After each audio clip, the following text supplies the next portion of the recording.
update tayo ngayon guys tungkol po sa ipinapaabot sa atin. Hindi ako makapaniwala nito. Totoo po ba ito? Kaya lang hindi ako makaintindi ng English po, no? Kasi pinasa po sa atin ang link. Kasi may nakita tayo, zero balance po daw yung Bank of America.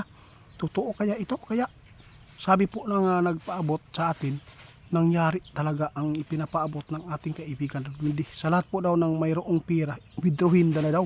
Ito po ang ano sa atin na pinasa, nag-message kaibigan. Totoo kaya ito kaibigan? Oo, kasi may nagpaabot sa atin, nangyari talaga ngayon doon sa ibang bansa yung ipinapaabot po ninyo. Ano po ba ang idea po ninyo dito kaibigan? Mga impormasyon po nyo, bakit po talaga napaabot ninyo ito?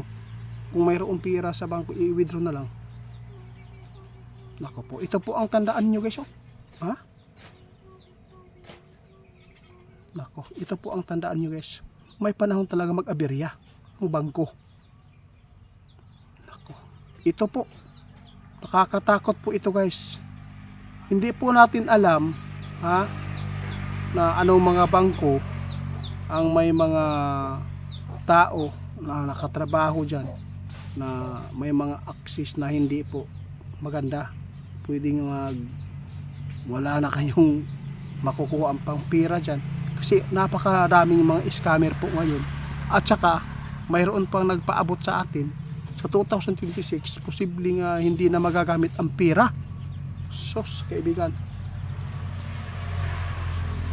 oo, yun po ang ating tandaan guys. Talagang mangyayari talaga yan. Kaya ipinapaabot ng ating kaibigan, kung sakali man mayroon tayong pira, sa lahat lang po ng maniniwala, mas maganda i-advance na lang natin na i-withdraw, ha?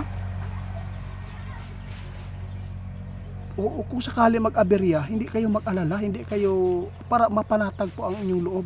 Kasi kung malaki ang pira na ilagay po ninyo, paano na lang, di ba?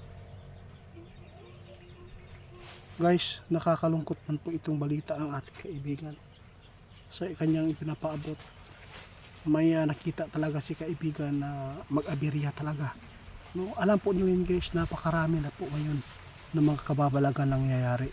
Marami po ngayon ng mga scammer, marami po mga pira sa bangko ngayon na nagtaka ang iba na bigla na lang nawala, no? Totoo po yan dahil po sa mga magagaling sa tawag dito, yung mga tawag dito kaibigan, nakalimot ko ani. Oo, yung magagaling sa computer na pwedeng makuha yung code mo dyan at may kuan ba, mabalhin ang inyong kwartas sa ilaha, di ba? Kana ang atong bantayan. Ngayon, ang kinatatakutan ng ating kaibigan, baka biglaan po ang World War III kasi mayroon na pong nakita si kaibigan na malapit na mangyari, kaibigan. Guys, tandaan po ninyo ito kung bakit ito ipa-withdraw ng ating kaibigan. Isa na po dito. Kung sakali man na ang Diablo ang mag-control, at least wala yung pira nyo dyan. Kasi babalik sa dati ito eh. At saka tapos, kung magkaroon ng World War III, lalo na ngayon mayroon nagpaabot na hindi magtagal ngayon. Sa 2026, di pa natin alam ang World War III. Dahil sa dami po, lalo na yung NATO, no? Hindi po natin alam ito ha. Sa mga balita ngayon guys, kung mapapanood din nyo, grabe. Lalo na yung kaibigan natin na mayroon na po silang naamoy na ganyan pong mangyayari po dito sa ating bansa. Ha?